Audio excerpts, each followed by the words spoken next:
Alright guys, whenever you're building these wiring harnesses, these cables to run in a location, you want to pay attention whenever you lay it out and measure it.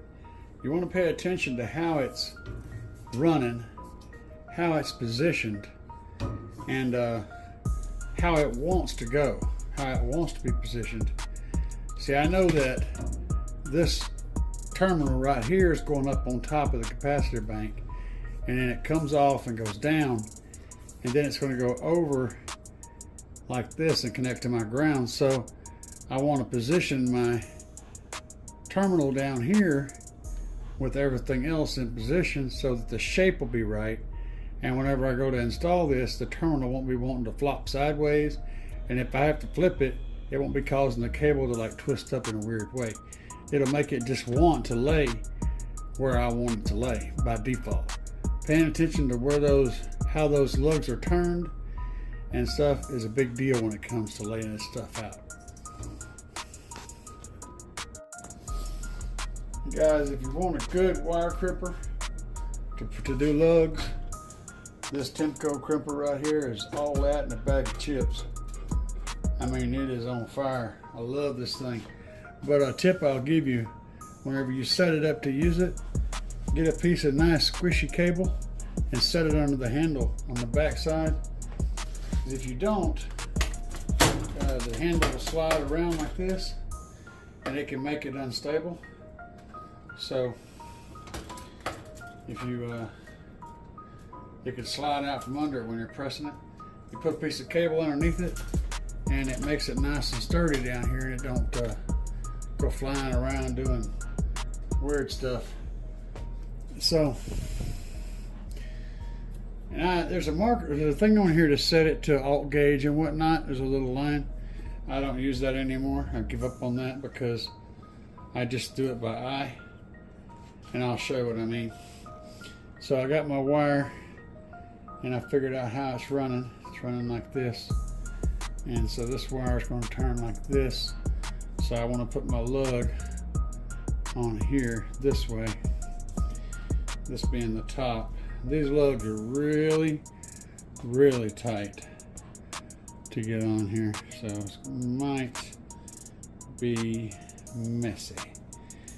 And we'll give her a good spin, get it all the way up on there as far as she'll go, and that's the top. And then I want to check again just to make sure. So I know that's coming off of there, and the wire's going to set like this. Okay, so that's how we want it right there, right? And I always cut my insulation back just a little bit further so I know I'm getting the wire all the way up in the lug. I will carefully slide it in here, turning the hump or the top toward this end. So I want the crimp to be on the bottom. This little pokey bill is going to poke in the bottom. You'll see when I get done. I may have to adjust the pressure on the first crimp. No, it feels like it's going to be an easy one. So then, that's a really light crimp.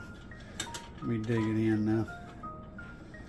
Get some much better crimping action going on. That's a little better. And you only need to do one, but bear in mind that I'm crazy, so I take it on down and I do two, and I do them until I get it tight enough to where I'm happy. And when you get done, you got a nice crimp. This one has a little curl, but I can fix that. I'll make that curl go away. Got to get it right in the right spot. There we go. Now, see, we got a really nice crimp.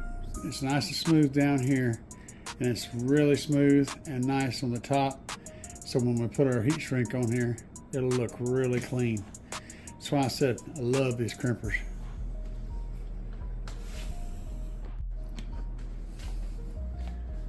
See? Now, don't those look nice? Look how clean they are. That crimper's awesome. bottoms, everything super clean. Totally on point.